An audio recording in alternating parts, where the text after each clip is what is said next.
go. You want this or not? You want this? That was a good gum. Good job. Good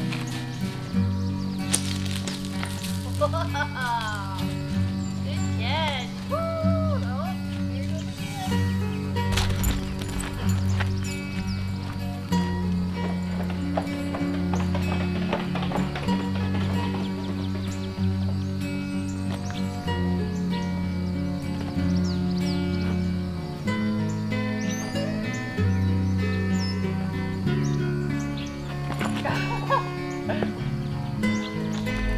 Are you hungry? Let's eat. Are you hungry, Mama?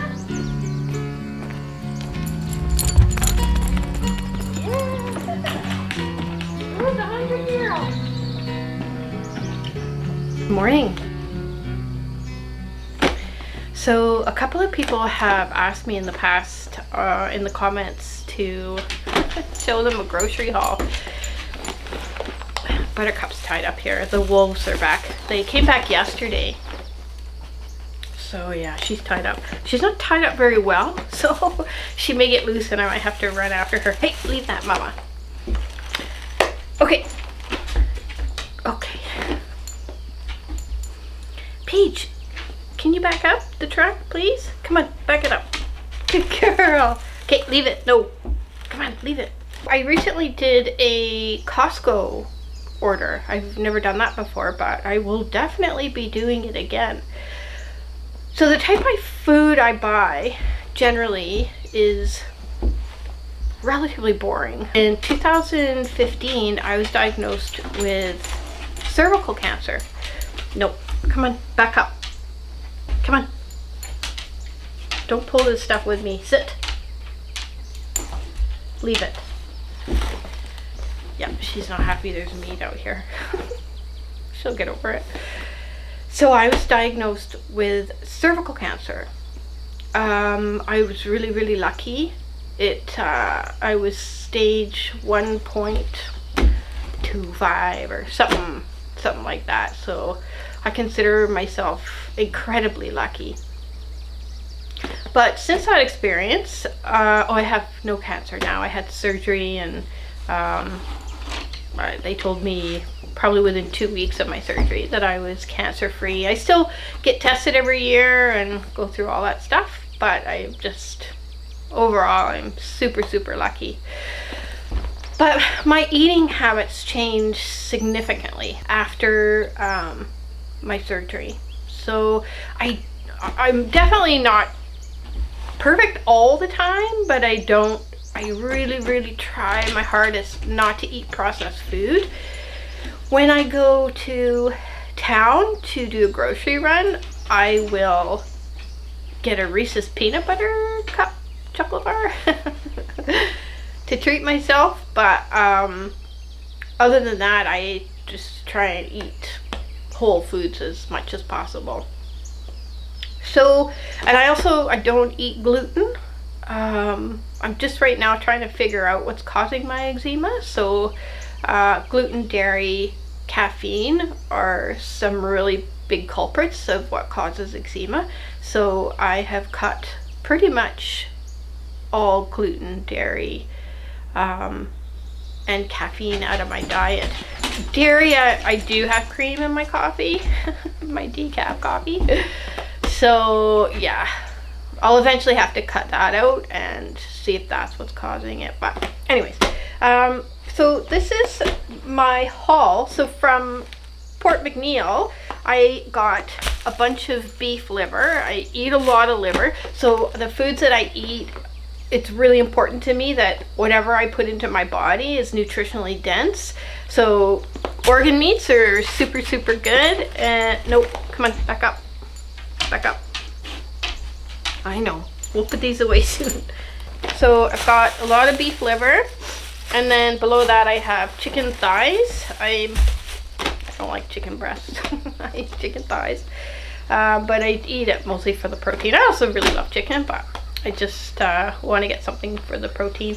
And then I got some, these are just cauliflower tortillas, and they're pretty good. They're not you know, they're not flour tortillas, but they're actually pretty good. And I got a big jug of maple syrup. So if I use sugar in anything, I try and use maple syrup or organic date sugar, and I've run out of organic date sugar, so I do have to order some more of that. And I usually get that off Amazon, because you can get like really like kilogram bags for super cheap, so it's really good. And I ended up getting peanut butter. Peanut butter is also something that could potentially be causing my eczema, so I haven't cut that out yet. I'm just doing like one thing at a time. And then I got some coconut oil. I have one more inside the cabin. I use coconut oil for everything. I'll use butter sometimes as well, but most of the time I use coconut oil for cooking. So I make desserts with it, I cook eggs with it, popcorn with it. There's so much I do with it. I wash my face with it. So I use coconut oil as my pre-cleanse for when I wash my face at night. So it's also good for the eczema. So yeah, and you can never have too much coconut oil. Sweetie pie, get away from the meat. So locally here, to buy a jar of coconut oil about this size, like just one of these, it's probably about $25. So this at Costco was $20, and this is what, double at least, like the size of this. So yeah, so it's a really good deal. And I bought 3 bags of almond flour, so if I do any baking or because I really like fruit crisp, so I'll often make a fruit crisp, and yeah, I'll use almond flour to do that. And I got a 2 kilogram bag of sesame seeds. I love tahini, and I make my own tahini because I just don't trust the ingredients in jarred tahini. So sorry, I'm so distracted by Peach. So I do make my own tahini, and I use tahini on everything. And so I got 2 bags of Quaker oatmeal. These things I got locally at the store, and these things I got from Costco. And then I do get eggs. I had quite a bit of eggs, so I only got 1 dozen eggs. And then I ended up getting this. I read about it online. It's called Trace Mineral Drops. So it has like magnesium, boron, potassium. So you just put a couple of drops in your water, and it helps replace your trace minerals. So yeah, so I'm gonna start using that. So, and I also got a 10 kilogram bag of chickpeas. This cost me $19, and locally at the store, a 1 kilogram bag of chickpeas is $27. So I got 10 kilograms for $19 from Costco. So so excited about that. And then this bag here below it, that's green lentils, because I just love making coconut lentil soup, like coconut cream in lentil soup with curry. I love it so much. It's so good. And I got this locally. I've never heard of it before. But it's all-purpose flour replacer, gluten-free. So it has a lot of tapioca starch in it. I think that tapioca starch, I'm probably giving you too much information, but I think tapioca starch, it can cause a lot of bloating. But I just thought, I mean, I really miss cinnamon buns, so I thought I would try and make some cinnamon buns with this and just see how it turns out. I don't know how it's going to turn out. I do have a recipe to make cinnamon buns with almond flour, but you know, it's just not the same. It's just not the same. Yeah, so I'm going to try making some of that and see what happens. And I did end up getting, I don't know if this is true or not, but I read online that decaf old Kirkland coffee is actually Starbucks coffee, and so I spend so much on Starbucks coffee. So a bag like this big is about $12. So locally here, maybe actually $14 locally here, and this was $20 or something like that. So yeah, so I'm gonna try that and see how it tastes. But I don't drink coffee for the caffeine, so I don't mind giving up caffeine. I love the taste of coffee, especially Starbucks coffee. I just love it so much. So yeah, I'm gonna try that and hopefully it's good. So another thing that arrived this week, I guess I shopped for it online, are my my bear spray, my new one. I do have another one, but this is a new one. This arrived. And I also got bear bangers. So they're 50 bird scaring cartridges. So they're just, and I think this is like a little starter that you put in with the cartridge, and then the gun is in here. That's just a little plastic. Looks like a flare gun actually. You put these in the pistol, and then I guess the sound will scare the bears away. So that's really good. So those finally arrived, which is great. So I'll probably end up just doing a couple next week, just to, I don't know, practice and get the hang of it. We'll see how that goes. So yeah, so my my grocery hauls are really quite boring. Sometimes if I have a craving for like, it's kind of like a burger or something, I'll buy ground beef. It just depends. It depends on the price. If it's super expensive, then I just can go without ground beef. I also got some Kirkland shampoo as well. So I got two. They come in packs of two bottles in one, and that's gonna last me for probably 2 years. So yeah, it's kind of boring. Anyway, so that's my grocery haul. I still get the basics, you know, every month or so from Port McNeill, but I'm gonna start getting my dried goods from Costco as much as possible. It's like, in the long run, it's just gonna save me so much money because things are so expensive up here. And I'm really lucky because the owners let me have it delivered to their home and then they bring it here. So yeah, so that's my grocery haul. I put Peach inside. You might hear a quiet little whine in the background. So the wolves did show up yesterday morning. I did get, and they didn't howl just once. They were, yeah, going pretty crazy. So because they were howling for a prolonged period of time, I ended up actually getting them recorded.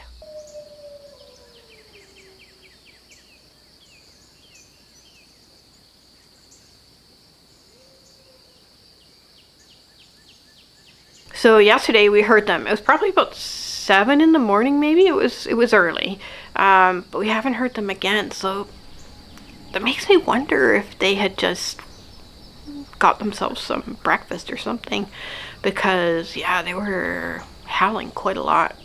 So today, what I thought I would do is just answer a few questions that I get on YouTube. I had a comment from a gentleman last week. His username is John in Alaska 9563, I think, on YouTube. Anyways, he suggested that I do a question and answer. So generally, I think what people normally do is they send out a request for questions that people want to ask.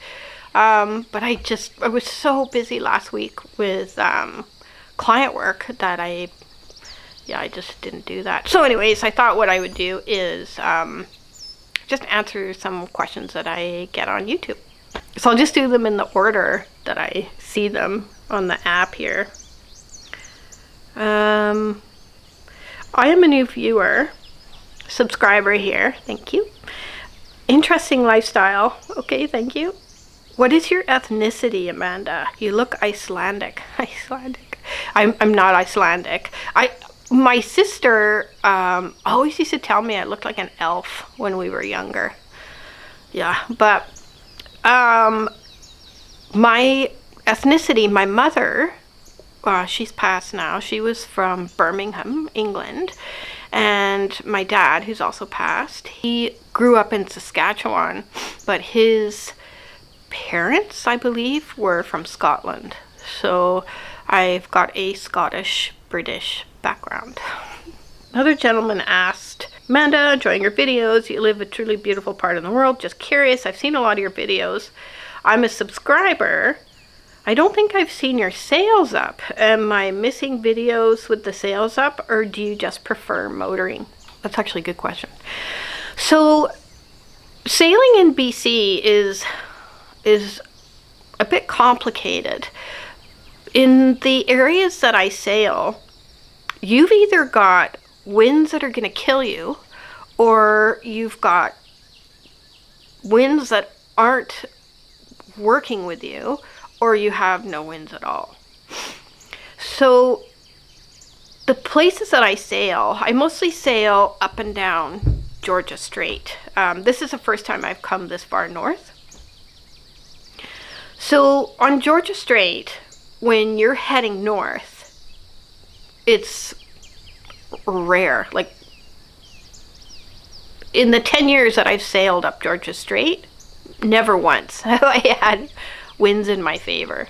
Like sometimes you'll get like a beam reach and you'll just be going along for like 5 minutes and then it'll die. So that's probably the best I've done on Georgia Strait. So if you want to sail in the Gulf Islands, on Georgia Strait, or going up the Malaspina going north, you've got to sail. If you're going straight this way, you've got to sail like this. You've got to jibe and tack all the way up Georgia Strait. And if you sail only, like let's say you're going from Vancouver to Quadra, which is one of the trips I did quite regularly.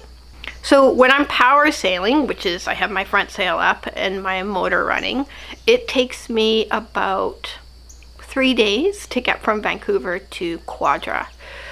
But if I sailed only, if I used only sails and no motor to get to Quadra, it would probably take me about 2 weeks, potentially even longer. And I just, I'm not that kind of sailor. And also too, having had a really large dog on the boat, I needed to get to a good anchorage where there was land I could get her to so she could go to the bathroom and get some exercise.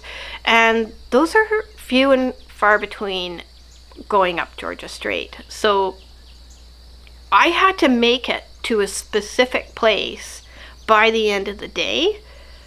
And to do that, you have to power sail. You're just not going to make it. Also, this is going to sound really weird. I enjoy sailing. I do. I really enjoy it. But I don't sail because I enjoy sailing. I don't own a sailboat because I enjoy sailing. I own a sailboat because I love the life on the water. So a sailboat, to run a sailboat is far cheaper than to run a powerboat. So if you were gonna take a powerboat from Vancouver, and this is 3 years ago, so I don't really know what fuel prices are like right now, so it could be very different now, but if you were gonna take a powerboat from Vancouver to Quadra, you'd be paying $1,000 in fuel, $1,000 in fuel.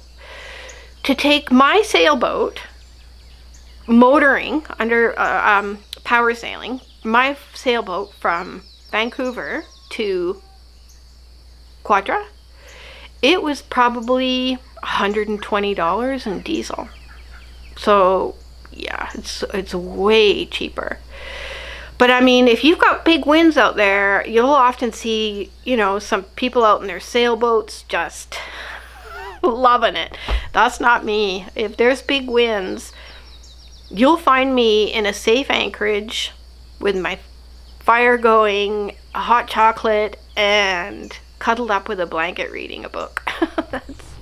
That's my kind of sailing. So yeah, so you're not wrong. You didn't see me sailing in my previous videos. Well, sorry, you didn't see my sails up. And that was also partly because Buttercup was deathly afraid of healing. So when you have your sails, like when you have your motors, your sailboat's nice and flat, but as soon as you put those sails up, it tips your boat, so you start to heel, and everything just slides over, including dogs. So whenever we started to heel, she would panic, and to have a 150-pound dog panicking on a small sailboat, that, yeah, it can get quite dangerous. And she didn't love it, and she was my everything. So yeah, I didn't mind power sailing at all. How's Peach doing with feeling unsure of the four-wheeler? So Peach, she's doing a little bit better. As soon as it starts now, she gets really excited because she knows she's gonna be able to just chase it, or actually she doesn't chase it. She always goes out in front like she's the leader or something. But yeah, she's still scared of it for sure.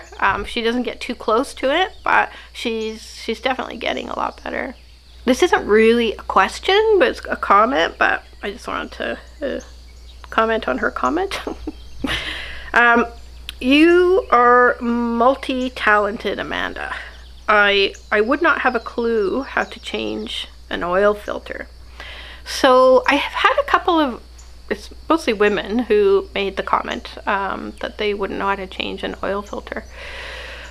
I just wanted to comment on that. I get it. Like, it's something you don't know anything about, but I have to tell you, it's so easy. It's so easy to change an oil filter. Living on the boat for so many years, it was really important that I teach myself how to change oil filters, change an impeller, clean out my heat exchange on my engine. So there's just so many things I had to teach myself how to do, because if I'm anchored somewhere or I'm off somewhere and nobody's around and something happens, I need to know how to fix it. So yeah, so operating a wood splitter, changing an oil filter, it's not hard. It's like everything in life. You just have to teach yourself how to do it. And once you teach yourself how to do it, it's easy. Yeah, everything's hard until you know how to do it, really. Yeah, so I think I ended up talking way too much. So yeah, that's going to be my video today. Hopefully it wasn't a snoozer. Next week, the owner is here all week. So I'm going to try and film some things. I know they have a lot of work to do inside the house, so I might not be able to film too much, but we'll see what I can do. I don't film when there's other people on the property. So anyways, thank you so much for watching, and I'll see you next time.